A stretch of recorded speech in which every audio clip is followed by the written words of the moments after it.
Again, a lovely day to have a wonderful discussion. Really privileged to be looking out and really talking about how India can become a global content production hub.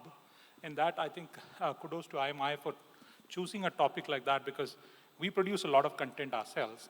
But how can we power that for the entire globe is a fantastic topic in itself. And I'm really glad to have with me two stalwarts and really from very different parts of the industry. Rohit, of course, has done the entire hog, right from writing the scripts to developing the films, directing the films, regional, Bollywood. I mean, Rohit has pretty much covered the entire gamut, and we would be really interested in hearing the parts about how you're seeing film and the related content progressing. So I really welcome you on this panel and really glad to have you here. Thank you. Thank you so much. And on the other side, Gunjan has been, that's again, that's the beauty of our industry, because we have within the same segment very different parts. She has been launching web series, shows, but with the content creators, which is the new age segment in OML. And that is a completely different perspective. Lovely to have you here. Thank you. And look forward to hearing your thoughts. Likewise. Also. Thank you for having us here. Absolutely. Good. So this is going to be, gentlemen, I think an interesting next 30 minutes or so, and then I'll welcome questions and beyond. But to start off with, as consultants, you cannot start off a discussion without stats, right? I mean, I'd like to just put up a few things just to set the context and then and take the conversation from there. Now, if we look at India as from a content production perspective, already we are doing about 20,000 hours of content across the traditional mediums, film, OTT, TV, and so on and so forth. Just in OTT, we are doing about 3,000 hours, close to about 3,000 hours of content, right? And we are obviously, in terms of the number of films, we're perhaps the largest industry, close to about 1,433, 1,500 films. From that perspective. Though it's very interesting that almost only 400 get released on the theaters, and then another about 50 of them get released directly to OTT from that perspective. So we produce a lot of content, there's no question there, right? And if we go ahead, you'll also see that the numbers are clearly increasing in terms of the overall segment, whether it is film, which is set to touch almost 200 billion INR rupees, or OTT. But you'll also find that animation, VFX, and the related work is also growing in this entire country, right? So that as a background, I just want to start off, and I'm glad with either of you starting off. Do you really believe, and this is the domestic segment, but there is a lot we can do for the global segment as well. Do you really believe, Gunjan, that India can be a content production hub for the globe? For sure. And I think we're seeing this in multiple ways, right? And we were just chatting previously in the speaker's lounge about there being multiple Indias. And if you look at the way content production and consumption in India is already happening, I think we have 800 million, sorry, I'm throwing stats back at somebody from consulting, so this is odd. But we have about 800 million digital consumers today. They're all on their phones, and about 85% or more use their phones to consume audio-video content. Now, that kind of content consumption is already happening. More than half of them are also putting up content. Now, it's a question of standards. Does that qualify? But we've already seen that happening. So with VFX, for example, we have a very robust VFX and post business, and this is an export business. On this side, like for example, Shah Rukh Khan's Red Chillies, they did the post for Zero Dark 30. They did the post for Life of Pi. These are globally renowned films. I believe that the reason VFX and post took off was under the garb of the IT and ITES revolution. And that time, there was a lot to be said for the kind of incentives there was, all the people getting trained to be able to produce that kind of content. So traditionally, so far, India has sort of been seen as the place where you can import services from, where you don't need a, I would say, a design perspective, right? So India has great engineers, don't get designers from there. You know, India has engineers who will be able to produce the kind of content or the post that you have once you give them the design guidelines, right? But I think that's shifting now, and not just because of the consumption story at home, but because of the consumption story abroad. I would say that, for example, with OML's show Comicstan on Amazon Prime Video, it was not just one of the biggest non-fiction shows in India, but also in the US. Because now we have Indians in the US watching content coming out of India. We have a show called One Mic Stand, which we made for India. The format got picked up by Germany.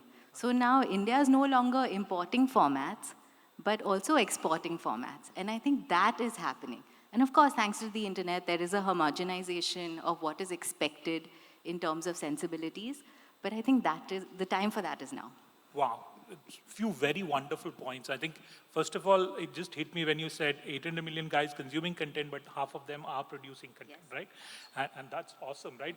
If you have a place where 400 million guys or even 300, 400 million guys are producing content, wow, that is great. And that can happen only in our Only, country. only in our country, absolutely. Yes, the DAU farm of the world. The DA farm, and that's why most digital businesses set up in the valley and then be here.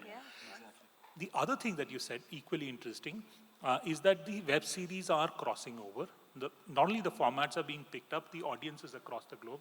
And you mentioned VFX, animation, quite a lot of places we know, for example, in the kids MCN sectors, for example, they in Christmas do about 1.2 billion views, right? 92% of that across the globe, right? 8% in India. So it's really content going across, setting out of here. So very wonderful things, and that means it augurs well for our country in itself. Fantastic. So that's the new age. But Rohit, from your point of view, scripts to movies, to TV content, to OTT content, how do you see it? Do you see us as developing as an hub in India? Yeah, definitely, definitely. See, now as a filmmaker, both a producer and a director, what does India have to offer? If you begin from landscape, colors, the seasons, most of all are technicians now, world-class technicians. Culture and heritage, we are known for. Fine, everybody knows that. Like she pointed, like Gunjan said, world-class technicians at an affordable price now. Like, okay, a very small thing, Born Supremacy, part 2 of that Born series, opening sequence, shot in Goa. There were 760 technicians, out of them 640 or 650 were Indians. Wow, that's a stat. Yeah, That's a stat. and why? Like she was talking basically about VFX supervisors. Earlier, cable erasers आते थे हमारे पास. Line Spider-Man उड़ रहा है, cable remove करना है, cable erasers आते थे सारे. Wire cleaner. Like, yeah, wire removal, cable erasers, basically the bug removal job. Now we have VFX supervisors. There are 3 of them who I know personally, 2 from Chennai, 1 from Punjab, who have been employed by A-grade Hollywood films. Because they have that volume of work, like she clearly said, and I absolutely agree with that. We are taking our steps towards becoming a global hub for production. There are a few hurdles, yes, but definitely we are getting there. And but when it comes to even, see, when you would say series or television, our stories, India is a land of, like we were discussing in the speakers room again, India is a country, many countries within one, a land of varied languages, various cultures. So obviously this attracts foreign investors, this will attract foreign production houses. Now, I can't lay more stress on how world-class our technicians are becoming. I'm not talking about actors here. Some of our actors still think कि gym से straight जाके acting हो जाती है. But what I'm just saying is the technicians, and especially in the post-production side of it, it is truly world-class. There's a studio called MOVA in Hollywood. They did The Curious Case of Benjamin Button. About 10 to 15 technicians were flown from Bombay and Bangalore. Okay, 10 to 15, which would have, and this is, you're talking a Brad Pitt A-list film. They have to feel more comfortable where our productions here, like, the post-production facilities here will start getting it, will start governing it, rather than they flying out the technicians there and they getting them. But yes, Prime Focus is doing a superb job. They have offices in Canada, UK, everywhere now. We're catching up. Fantastic, fantastic. Again, some really interesting points. Technicians and that driving the entire, and that, been part of some of these way back since about 2005 when I was in the first founding body of the VFX. And there, you're absolutely right, it was about wire cleanups and everything. Grading was just a dream, right? DI was a dream. To now, 15, 20 years of evolution, these guys are VFX supervisors, right? And these guys are actually leading the pack. So that's fantastic. And also the fact that the other very interesting thing you brought about is the locales. Production, you need locales which are very different. Which country can offer everything from a desert to a mountain to an urban landscape? So this is absolutely fantastic. So that also augurs well. But I think you touched upon a couple of things which I want to just further dwell on. What is driving this? Is this talent you spoke about? Cost you touched upon. The culture, and we having slightly better understanding of the Western culture than, say, and speaking the English language, maybe from a Chinese or somebody else from that perspective. Also, the fact that, there is so much technology and now a lot of creative people available from that perspective. What do you think will drive this? If India were to really double this up and become the global hub for even better things. I mean, of course, we are doing animation, VFX, but films, web series, content creators, Web 3.0, all of that from that perspective. What do you think will drive it? The two things, frankly, Web 3.0 and everything, I think it'll still take time. I think we'll still take time to catch up. The world itself will. Post-production, we can, we could start पीछे से आगे, reverse back in the filmmaking process. Post-production is what we should concentrate on. With all the government support and everything, open up the facilities.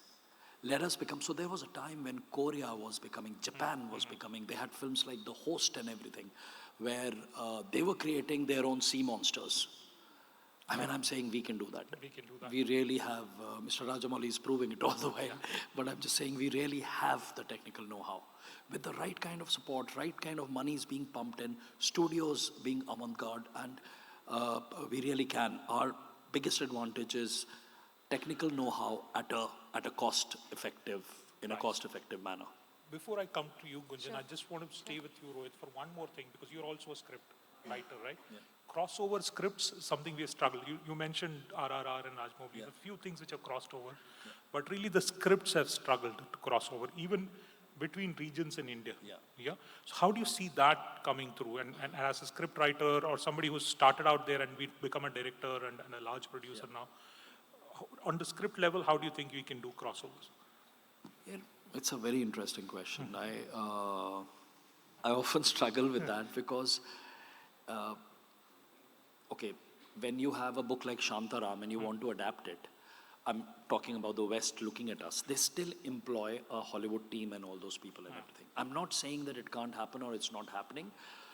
What I'm trying to say is that we've been trying this since the times of Merchant Ivory, since the times of, we've been trying this where Mr. James Ivory, Ismail Merchant, way back, Shashi Kapoor Saab, they were making world-class films, Satyajit Ray, everybody. The crossover didn't really happen. Even now, if you will see a Slumdog Millionaire to a Lion and all these films, it is still a Western team coming here and making it and everything because they see India with a perspective, with a lens which they want to. So it can be a one-off case, but crossover happening in a big way, I don't frankly really see. Fair. Yeah. Fair. That needs more work. Yes. But Gunjan, in your place, that's different, right? YouTube today is dominated by Indians, and every other creator, whether he's Western, Indian, or Chinese, all he wants to talk about is India, right? They want to create Indian recipes so that they get viewership from here. How do you see it there? Yes. So, from the creator perspective, do you think content is crossing over and it is becoming global? And what is driving that? So, given the opening up of opportunities thanks to digital, we're being able to tell very different stories. Yes. And that is possible from India today as well today. So, for example, if you look at two films that came out last year, one is A24's Past Lives, Right. and the second is Three of Us, which had Swanand Kirkire, Shefali Shah, and that was the Indian film. Both of them deal with the same topic. They have parallel stories, Right. very sensitively produced as a film. Either of them could have been swapped. Swap, yes. You know, Three of Us could have been made in the West. Past Lives could have been made here. And that's the beauty of the fact that all of us are looking for fresh stories. And hopefully, I agree with you that there is a perspective with which Indian producers and Indian scriptwriters are seen. I'm hoping that that's a barrier we can break. And that's largely thanks to the fact that we have opportunities now to be able to tell the stories we want to tell. We are no longer tied down by the economic principles of, hey, this is the face, therefore these are the number of screens you will get to open your film at. Therefore, this is how much you can put into production. Script writing ko goli maro. You know, I don't think we're following those rules anymore. Okay, right. And that also means that hence going forward, the opportunities open up a lot more, right? So to make that happen, right? Now, you're also pointing out to the fact that as markets grow, as revenue is made from, and that's been the Hollywood formula, right? I mean, now increasingly you're seeing Middle East characters in Hollywood, you're seeing locales, you're seeing Indian characters, because money is being made from a host of places. And that's happening in Bollywood also, right? I'll tell you a very interesting incident. So 3 days back, Diljit Dosanjh from Punjab, that's where I started my filmmaking. And so he says, he goes, Vire, in Punjabi he says, Vire, तुसी देखना हुण जड़ी वो एक transformer आएगी ना उसमें सरदार होगा. Yeah, you know, that's what they are targeting. You're absolutely right about that. Please, sorry. And hence Hollywood now saying Chinese collection kitna hai, and what is Southeast Asian collection. So as that happens, you have a wider audience and the story evolves and the crossover evolves, right? And that's happening with South Indian films as well, and they're going places beyond Southeast Asia. Exactly. So that's an interesting thing that you said. But let's also, I think we've spoken about good things that can happen, right? But take a camera and try to shoot in India, right? And it's more difficult than crossing the road, right? What are the challenges, Rohit? You've been doing this. Yeah, I've been doing it from Warsaw to Punjab. Yeah. So the challenges, and practically Gunjan would agree, they're the same everywhere, in every state, sadly. You know, believe me, I've shot in West Bengal, I have shot in the Northeast, our very own Mumbai, Amchi Mumbai, Maharashtra. The audience, people support you a lot, Punjab, North. But one basic thing about clearances, ease of filming. You know, that is something that the government has a lot of initiative, a lot of policies, but the execution of that, the ease of filming and easy facilitation, it has to be done at the state level. It really has to be done where the filming is happening. As simple as that. Every state has its own different problems. My production guy will come when I'm shooting in Punjab, and then he'll come, sir, वो gun use नहीं कर सकते. मैं बोला अच्छा पंजाब में नहीं use कर सकते. हाँ पंजाब में नहीं सकते. क्यों? क्योंकि वो Only for shooting you can't. only for shooting you can't. मैं कहा वैसे तो सब यूज कर रहे हैं. So then he says नहीं कर सकते. ये वो स्टेट के, then you give them a bamboo, जो फिर आप VFX में उसको गन करके बनाओगे आप. अब ये उस स्टेट का प्रॉब्लम है. Right? It is a very local centric thing, which local body. So what do? We don't go to the government for that. हम लोकल बॉडी से बात करके सॉर्ट करके लोकल लेवल पे हैंडल कर लेते हैं. That has to be, there has to be a system in place for that. We still are dealing with it. We still are. So this is interesting because, you know, a lot of people said single window clearance is the solution and everything. You're saying local decentralized management is the solution. Because if you're shooting there, you better clear what is there. You better clear there. Let it be under the chief minister. Yeah. Give every state a power, the power to form the film facilitation office, a film facilitation office. I'm not saying a promotion office. There are 20 18 states. ये 2021-2022 में the secretary of INB Information and Broadcasting Ministry, Mr. Chandra, he said that there are about 18 states that will promote films, okay, subsidies, whatever. I'm not fine whether 18, whether 14, that is debatable. The government has the intention is correct, but the execution will only happen at the state level. Right. Local, and they have to develop their economy and their shooting Yes, powers, right? yes, and it'll go hand in hand, bro. Yeah. It'll really go hand in hand because it can be a two-pronged approach. While you have a state level facilitation happening with the ease of filming and everything, and parallelly, if you tying up with tourism and everything and promoting that particular state, promoting its culture, promoting its heritage. That's true. And So just to add to that, I really think it's the political will that will go a long way. I was at a conference where there was a representative of the Korean government. Right. And they stood up at the conference and said, hey, we have made a decision that globally, everyone should watch a Korean film once a year, a Korean show once a month, and listen to a Korean song once a day. This is our ambition. Because they have clearly made it a point to say that media gets us soft power and that we will do everything it takes to get there. Coming back to the example that you gave of the film facilitation office, we did start something called Film in India, which is an opportunity for filmmakers to find either subsidies, clearances, etc. But somehow that political will to get it done and move things along continues to be a barrier. Amir Khan's film One Day, which is an adaptation of a Thai film, is shooting in Japan because the Japanese government has decided to give them subsidies. That's something that we're losing out on. Right. And it's very important for us to be able to say that, hey, if business needs to happen here, we need to do whatever it takes to make that easier.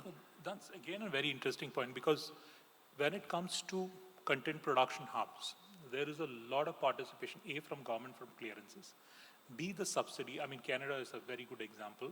You get subsidized for the production budgets that you spend, Ireland again, many other examples. And then the other thing that happens is for animation, for example, you also have a mandate that if it is produced here, the local broadcaster will pick it up. So you already have a client. You have 40% subsidies. Yeah. You have R&D and production budgets getting returned back. So obviously, the productions start to migrate there, right? And in India, those ecosystems, maybe because we're producing 20,000 hours already, and people say, this is to bana hi rahe hain." Right? So, but to attract the global content to come here, they have options. They have east of Europe, they have Vietnam, many other places. How important do you think? What else can we do? I mean, subsidies. What else do you think the government and Outside of all of this, I think it's also our general infrastructure. While we have some of the most beautiful locations in the world, getting there, setting up there, making sure there are bathrooms there, it's that basic ground level infrastructure which holds back a lot of us many a times.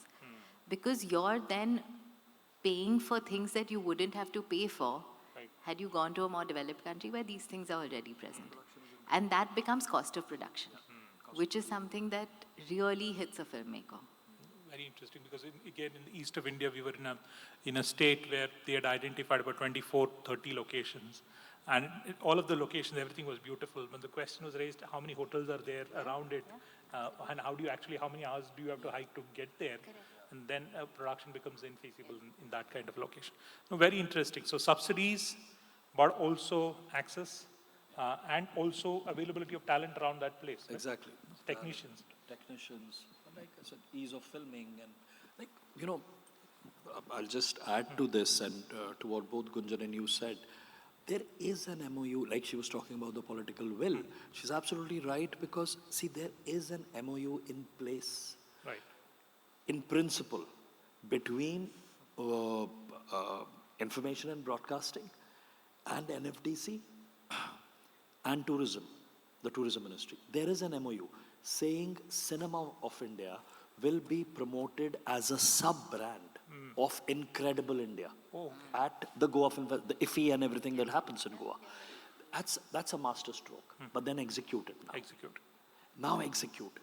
It is a brilliant master stroke. Whoever's come up with the thought, the teams, everything, with the present government in place. I think post 2015, they brought this MOU out, but now executed. Like, it is such a beautiful thing, cinema of India, to be a sub-brand with Incredible India. I mean, you know, That's a good thought, fantastic. Yeah, But that's why I said you have script, but executed. But same executed. Way, same way, policy, but you get अब it. shoot करते हैं. Do that. That's great.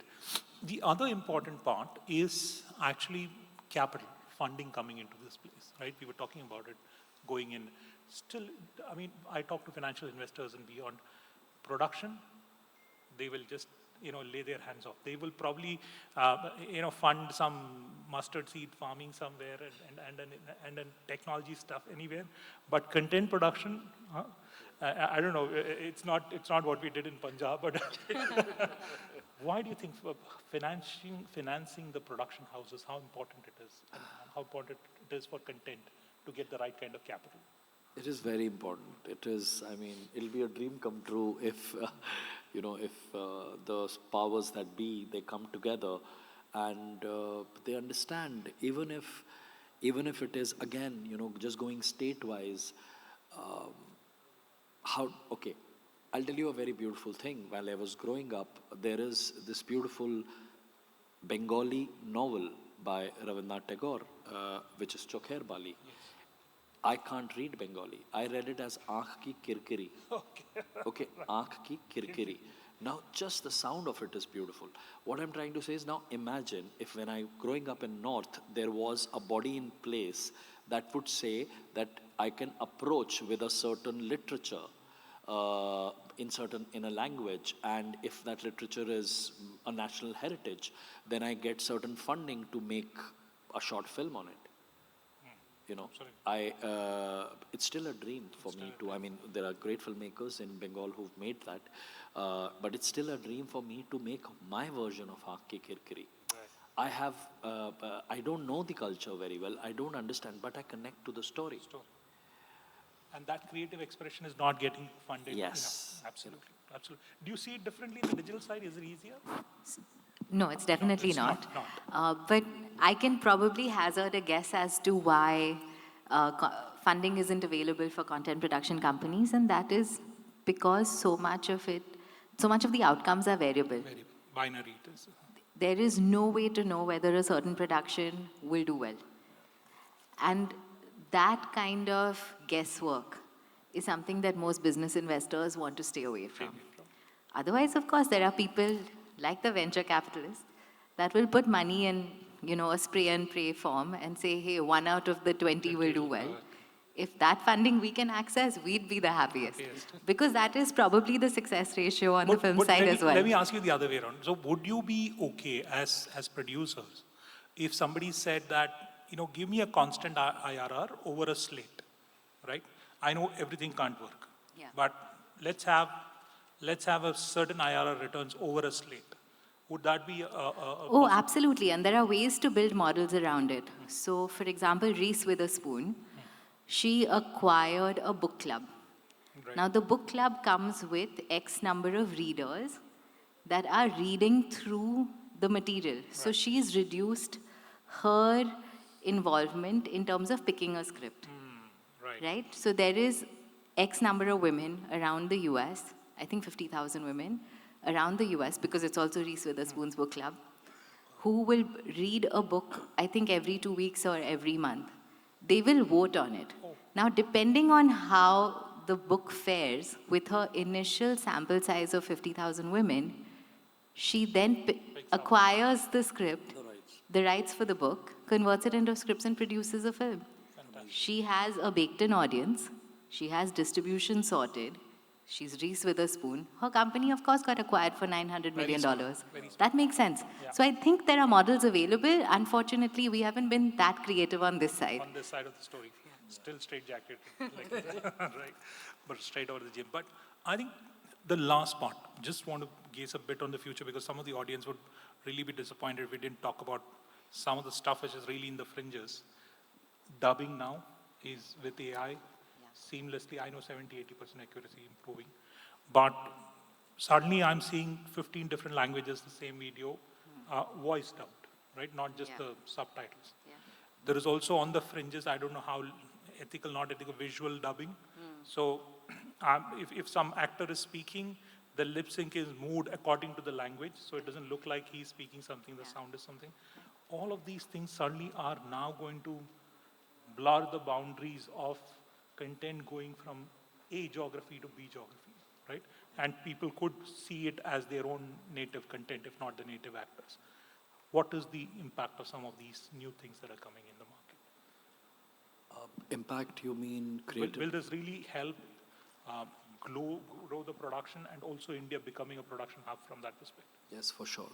For sure. Like, okay, one thing that we all know, you must have heard things like this that, okay, Italian families are similar to ours. Yes, Godfather से हम सरकार बना देते हैं ना. correct. So, you know, that is because the basic fabric is the same. Now you reverse it. Start exporting that. Start exporting it back. Right. Nikon को भेजते हैं वहाँ पे. Right. What I'm trying to say here is they understand that cinema. They understand gangster families. They understand politics. I'm just saying that as an example. And then with AI, if, now I'm again illustrating it as an example, if you have the actors of Sarkar mouthing and so that in a way an international language comes out, the facial expressions are more akin to them, it will strike a chord. Why not? Why not? Because the world is a global village. I mean, that's very clearly evident. And and the strides are right now. We might be sitting and talking about this, thinking it won't happen. Believe me, in 2 years, 2 years. yeah, It's going to be very 2 years, we'll be watching those films, Absolutely. and they can take massive strides there. So for sure, yes. That in the creator landscape and also Sora and AI creating of content. course. How do you see that? I definitely see it helping us reach more audiences. Even at this moment, a lot of our releases that go on the likes of Netflix and Amazon Prime Video, there is a clear mandate that you have to upload in multiple languages. And the reason for this, of course, they are doing it from a compliance perspective. So with GDPR rules in Europe, for example, each of the European countries need to have their languages on the service. That's only helped us. Right. And we're seeing this directly translate into ticket sales. Europe has become an entirely new market for the comedians that we work with to tour and sell tickets in. Zakir did a sold-out show in Sweden. Wow. It's not that the audiences there were those that didn't understand Hindi. Of course, he went and performed in Hindi. But the fact that his content is now available on that service allowed him to be discovered. Super. And that goes a long way for us. That goes along with, so that's distribution. Suck Londa in Sweden. Right.